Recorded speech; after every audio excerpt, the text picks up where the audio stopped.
आज ईशा लवकर उठून कॉलेजला गेली. अर्जुन नाश्ता करत होता. त्याला माहीत होतं ती कॉलेजला गेली. त्याने पाहिलं नव्हतं तिला, पण तो तिची मिनिटाची खबर ठेवत होता. आता आजी विचारतात त्याला, ईशा कुठे आहे? ती नाही आली का? आजी, ती कॉलेजला गेली सकाळी. आजी म्हणतात, ती कॉलेजला जाते? हो आजी, अर्जुन म्हणाला. चांगलं आहे आजी म्हणाल्या. आजी, माझं झालं, मी येतो बोलून तो गेला. ईशाची काकी ईशाला कॉलेज बाहेर भेटायला आलेली. ती ईशा कॉलेजमधून बाहेर येण्याची वाट पाहत असते. काही वेळाने ईशा येत असते तेव्हा ईशाच्या समोर येत ईशा आवाज देते, काकी. ईशा म्हणते, काकी तू तू कशाला आलीस मला भेटायला? ईशा, तुझ्या काकाला पोलीस पकडून घेऊन गेले. घरात अन्नाचा कणही शिल्लक नाही ग. मुलं उपाशी आहेत. मला थोडे पैसे दे ना. तू जॉबला जातेस, तुझ्याजवळ असतीलच पैसे. काकी, जशी कर्म तसे फळ देतो ईश्वर. तो सर्व काही पाहत असतो. माझे आई वडील आम्हाला सोडून गेले तेव्हा तू आम्हाला आमच्याच घरातून बाहेर काढलंस. आम्ही घराबाहेर 2 दिवस घुटमळत होतो, तू घरात घ्यावं आम्हाला म्हणून. पण तू अन्न तर सोडा पाण्याचा थेंबही नाही दिलास मला आणि अमोलला. किती छोटा होता अमोल, त्याला चालता येत नव्हतं तेव्हा. तुला थोडीही दया नाही आली आमची? काकी, काकी काका होतात तुम्ही आमचे. थोडे दिवस जरी सांभाळलं असतं तुम्ही आम्हाला तरी खूप आदर वाटला असता तुमचा मला. आता कोणत्या नात्याने तू आलेस माझ्याकडे मदत मागायला? बोलून ईशा काकीच्या बाजूने जाऊ लागते. ईशा, मला माफ कर. तुझ्या काकांना तुम्ही नको होता. ईशा आता काही न बोलता निघून जाते. आली मोठी शहाणी, बघून घेईन मी तुला ईशा, बोलून काकी पाय आपटत जाते. ईशा कामावर येते तर तिला सांगतात, ईशा मॅडम, तुम्हाला कामावरून काढून टाकलंय. काय? असं कसं मला कामावरून काढून टाकलं? तुम्ही कामावर येत नव्हता म्हणून काढलं तुम्हाला कामावरून. मी सुट्टी टाकलेली, ती म्हणाली. तुमची सुट्टी मंजूर नव्हती झाली. तुम्ही पुन्हा कॉन्टॅक्ट नाही केलं. तुमच्या जागी दुसरी मुलगी ठेवली डॉक्टरांनी. तुम्ही या आता. ईशा नाराज होऊन निघाली तिथून. जॉबवरून काढून टाकलं तिला म्हणून खूप टेन्शनमध्ये होती ती. बॉस, ईशा मॅडमना कामावरून काढून टाकलं, त्या आता घरी आल्या. त्याला खबर मिळाली लगेच. खरं तर हा प्लॅन अर्जुनचाच असतो. त्याला तिने हॉस्पिटलमध्ये काम करू नये असं वाटलं. पण ईशाला टेन्शन होतं. घर खर्च कसा चालणार, अमोलची स्कूल फी, इतर खूप खर्च असतात. कुठून आणायचे पैसे? मला उद्यापासूनच जॉब शोधायला हवा. पुन्हा तिला तिची मैत्रीण रुपालीची आठवण येते. ती रुपालीला कॉल करते. रुपाली म्हणते, हॅलो ईशा, गेलीस ना तू त्या अर्जुन महाजनच्या घरी राहायला? हो, आले मी त्याच्या घरी. पण तुला कसं कळलं? मला मॅनेजर सर आहेत ना, त्यांनी सांगितलं. मला ना, एवढंच म्हणाली ईशा आणि अडखळली. काय ग, काय टेन्शन आहे का तुला? रुपालीने विचारलं. हो रुपाली, मला जॉबवरून काढून टाकलंय. तुला तर माहितीच आहे ना माझी परिस्थिती. मला दुसरा जॉब शोधायला मदत करशील का? त्यात काय एवढं? ये ना तू माझ्या ऑफिसमध्ये. मॅनेजर सरांना विचारू आपण. तेच पाहतात ऑफिस स्टाफविषयी सर्व. बरं ठीक आहे, उद्या दुपारनंतर तुझ्यासोबत येते मी तिकडे जायला. ठीक आहे, रुपाली म्हणते. अर्जुनच्या ऑफिसमध्ये समीर बोलतो, अर्जुन, आजी किती दिवस राहणार आहेत? माहिती नाही मला, अर्जुन म्हणतो त्याला. तुला तर माहितीच आहे, आजी इंडियात आली की पुन्हा लवकर जात नाही. मग तुमचं नाटक ते नीट चालू आहे का? समीर बोलतो. आजीच्या चाणक्ष नजरेत चुकूनही यायला नको. तुम्ही दोघे नाटक करत आहात. नाहीतर नाही येणार, अर्जुन म्हणाला. ते कसं? समीरने विचारलं. समीर, मी मुळात नाटक करतच नाही. मी खरं वागत आहे ईशासोबत. समीर, मला हवी आहे ईशा कायमची माझ्या आयुष्यात. तू असं बोलत आहे जसं की तू त्या मुलीच्या प्रेमात पडला आहेस, समीर बोलतो. हो, अर्जुन पटकन म्हणतो. खरंच? मला वाटत होतं तसंच तुझ्याकडे पाहून, समीर बोलतो. अरे, आम्ही दोघे आई वडील होणार आहोत. ईशा खूप रागवली आहे माझ्यावर. तिचं रागवणं चुकीचं नाही म्हणा, पण मी म्हणवेल तिला. मी माझ्या प्रेमात पाडेल तिला. मलाही असंच व्हावं वाटतं. तुम्ही मनापासून एकमेकांना ॲक्सेप्ट करावं असं वाटतं. माझ्या मनात जे होतं तेच खरं होत आहे, समीर म्हणतो. समीर, ती खूप सुंदर आहे, पण रागीट पण भलतीच आहे. मला बघितलं की रागाने लालबुंद होते नुसती. अर्जुन उसासा टाकत म्हणाला. होणारच अर्जुन. तुझ्या मनात नव्हतं ईशासोबत चुकीचं वागायचं, पण ते फक्त तुला आणि मला माहिती आहे. तू ड्रगच्या नशेत तिच्यासोबत खूप चुकीचं वागलास. कोणतीही स्वाभिमानी मुलगी हर्ट होणारच ना, समीर म्हणाला. मी तिची माफी मागायला तयार आहे, पण ती काहीच ऐकत नाही. कामाशी काम ठेवा म्हणते. काय अर्जुन, तू एका मुलीची माफी मागणार? ग्रेट, समीर हसत म्हणाला.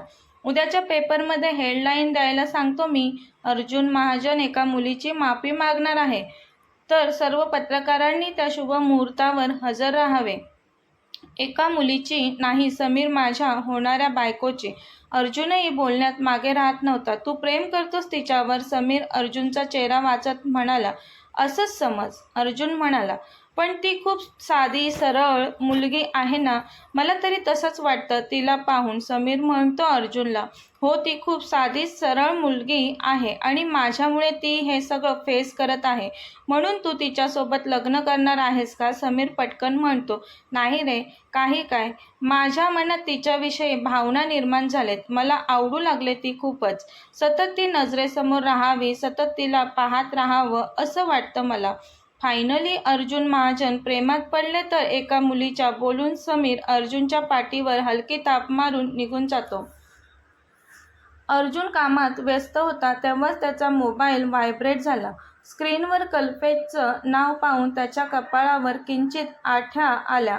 समोरून अर्जुन, तू विसरलास का मला? कधी कॉल नाही, कधी चौकशी नाही. म्हणूनच म्हटलं चला बुवा आपणच करू कॉल तुला.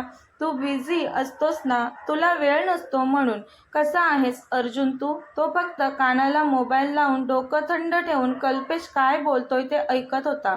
कल्पेश मुद्द्याचं बोल आता. तो त्याच्या राकट आवाजात पण थंडपणे बोलला.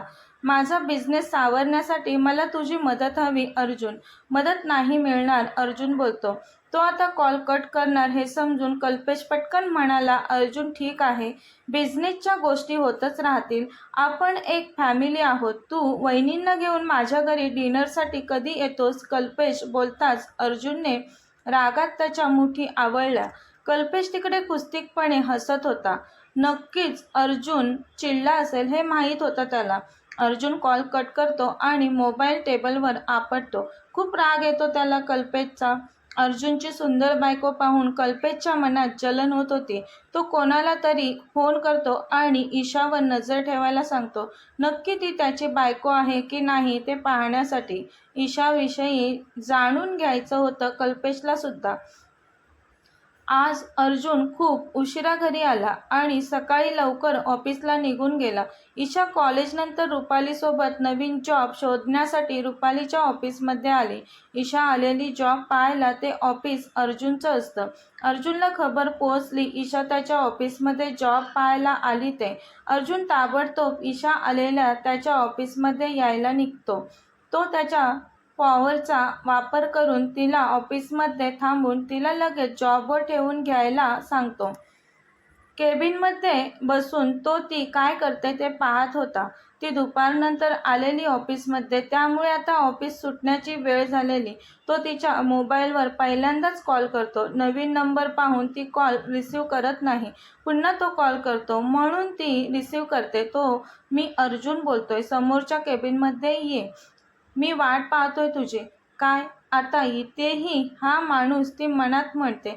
नाही येणार बोलून ती कॉल कट करते. तो पुन्हा कॉल करतो. केबिनमध्ये ये, नाही तर तुझ्या भावाला. माझ्या भावाला काय? ती घाबरते.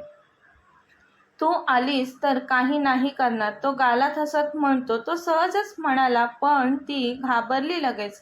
आता सर्व घरी जाण्याच्या गडबडीत असतात. ती मला कोणी पाहत नाही ते पाहून पटकन अर्जुनच्या केबिनमध्ये शिरते. ती रागात पाय आपटत आलेली त्याच्या केबिनमध्ये. तो केबिनमध्ये एरझारे मारत होता. ती कधी येते वाट पाहत होता. काय काम आहे? ती रागाने म्हणाली. आणि जोरात पाऊल टाकून त्याच्याजवळ जात होती तेव्हाच तिचा तोल जाऊन ती अर्जुनला धडकली. तिला काहीच कळलं नाही काय झालं ते. ती घाबरून पटकन मागे होऊन पाऊल जमिनीवर टेकवणार तर ती पुन्हा तोल जाऊन पडणार असते. खाली पडण्याच्या भीतीने तिने पटकन अर्जुनचा शर्ट दोन्ही हातांनी गच्च पकडला. त्याने तिला कमरेत हात घालून लगेच सावरलं. तिच्या कमरेला त्याच्या हाताचा स्पर्श होताच ती दचकली. त्यात ती ऑफिसमध्ये होती. तिच्या कामाचा पहिलाच दिवस होता. तो मात्र तिच्याकडे एकसारखं पाहत होता. ती त्याला डोळे मोठे करून पापण्यांची उघडझाप करून पाहत होती. त्याचा चेहरा तिच्या चेहऱ्याच्या खूप जवळ होता. आता ती भानावर येत त्याला स्वतःच्या इतक्या जवळ पाहून तिने पटकन त्याचा शर्ट सोडला. त्याच्यापासून लगेच दूर होऊ लागली. एक पाऊल मागे टाकलं आणि तिचा पाय लचकला. ती कळवळली. त्याने लगेच काळजीने ईशा काय झालं म्हटलं आणि तिच्या दोन्ही खांद्यांना पकडलं. सोडा मला. एवढं काही नाही झालं म्हणतच तिने त्याचे हात झिडकारले. ती चालू लागली पण तिचा पाय लचकल्यामुळे चालता येईना तिला. किती चिडकू आहेस तू म्हणत त्याने तिला उचललं. प्रत्येक वेळी तुम्ही माझ्या एवढे जवळ का येता? नाही आवडत मला. तिच्या चेहऱ्यावरचे रागीट भाव पाहून तो हसला. ती बोलत होती त्याला रागाने पण त्याने तिला उचलून घेताच तिचा हात आपोआप त्याच्या गळ्याभोवती गुंफला गेला. तो तिच्याकडे पाहत होता आणि ती दुसरीकडे. त्याने तिला टेबलवर बसवलं. खाली वाकून तिचा पाय हातात घेतला तसं तिच्या शरीरातून सरकन काटा आला. त्याचा अचानक तिच्या पायाला झालेला पुरुषी स्पर्शामुळे घाबरून दचकली. ओ काय करताय तुम्ही? ती पाय त्याच्या हातातून बाजूला करत म्हणाली त्याला. मी तुला सर्वच वस्तू दिलेल्या ईशा. त्याच तू वापरायच्या आता असं सांगितलं होतं मी तुला. तरी तू ही कोणती चप्पल घातलेलीस? ती किती लागली बघ तुझ्या पायाला आणि ती तुटली. आता ईशा तिच्या चप्पलकडे पाहते. माझी चप्पल तुटली? चप्पल घ्यायला पैसे लागतील ती मनातच म्हणाली. टेन्शन येतं लगेच तिला. ती त्याच विचारात हरवते. तो तिच्या खांद्याला पकडून ईशा तू माझ्यासोबत आहेस तोपर्यंत तुला ब्रँडेड वस्तू वापराव्या लागतील. नाही जमणार. ते फक्त आजीला दाखवण्यासाठी. इतर वेळी मी माझ्या पद्धतीनेच राहणार. ईशा तुला सकाळी आजीने नाही पाहिलं म्हणून ठीक आहे. तू आता घरी या ड्रेसमध्ये जाणार का? माझ्या घरातील नोकरही असे कपडे नाही घालत. ओ मिस्टर महाजन, तुमच्या घरातील नोकर कसे कपडे घालतात ते जाणून घेण्यात मला इंटरेस्ट नाही. मी माझ्याजवळ आहेत तेच कपडे घालणार. बाजूला व्हा, मला जाऊ द्या. अशी जाणार का तू अनवाणी पायांनी घरी? ते माझं मी पाहीन. बोलून ती टेबलवरून उतरू लागते. तो तिचे खांदे पकडून तिला टेबलवर बसवत म्हणतो, काय एवढा हट्टीपणा करते ईशा तू? सोडा मला म्हणते ती. ती त्याला बाजूला करून टेबलवरून उतरते खाली. तिची एक चप्पल तुटलेली आणि एक चांगली असते. चप्पल उचलून जात असते तर तो तिच्या हाताला पकडतो. ईशा थांब. मी तुझ्यासाठी चप्पल ऑर्डर करतो. तुमच्याकडून काही नको मला. मला जाऊ द्या ती म्हणते. तो तिला उचलतो आणि पुन्हा टेबलवर बसवतो. अजिबात हलायचं नाही इथून. तसा प्रयत्न जरी केलास तर मी तुझ्या मावशी आणि भावाला त्रास द्यायला सुरुवात करेल. त्यांना का त्रास देणार तुम्ही? त्यांचा काय तुमच्याशी संबंध? त्यांच्याशी काही संबंध नसला तरी तुझ्याशी आहे माझा संबंध. तो तिच्या छोट्याशा नाकाला पकडत म्हणतो तिला. तशी ती पटकन तोंड फिरवते. किती राग आहे तुला? तो तिला पाहत म्हणतो. ती काही न बोलता दुसरीकडे पाहत असते. तो रिमोटने केबिनचा डोअर लॉक करतो. ड्रॉवरमधून मलम काढून तो तिच्याजवळ येतो. ती त्याच्याकडे पाहते आता तो काय करतोय ते. तो तिचा पाय हातात घेत असतो तर ती म्हणते, काय करताय तुम्ही हे? प्लीज दूर व्हा. हात लावू नका मला. तो तिचं काही न ऐकता तिचा पाय हातात घेऊन तिच्या पायाला मलम लावतो. त्याचा तिच्या पायाला होणाऱ्या स्पर्शामुळे तिला खूपच कसंसच होतं. बस बस पुरे झालं. बोलून तिने पटकन पाय त्याच्या हातातून काढून घेतला. त्याच्याकडे पाहायलाही तिला आता ठीक नव्हतं वाटत. हे काय होतंय मला? ती मनात म्हणते. अवघडून खाली मान घालते. तो तिच्याकडे पाहून गालात गोड हसतो. तेवढ्यात पार्सल आलं म्हणून त्याला कॉल येतो. तो ते घेतो आणि खोलून त्यातील शूज तिच्या पायात स्वतः घालू लागतो. ती तर पाहतच राहते त्याच्याकडे. कथेचा पुढील भाग पाहण्यासाठी चॅनलला सबस्क्राईब करा. कथा आवडल्यास लाईक, शेअर आणि कमेंट करायला विसरू नका. कथेचे यापूर्वीचे सर्व एपिसोड प्लेलिस्टमध्ये आहेत. धन्यवाद.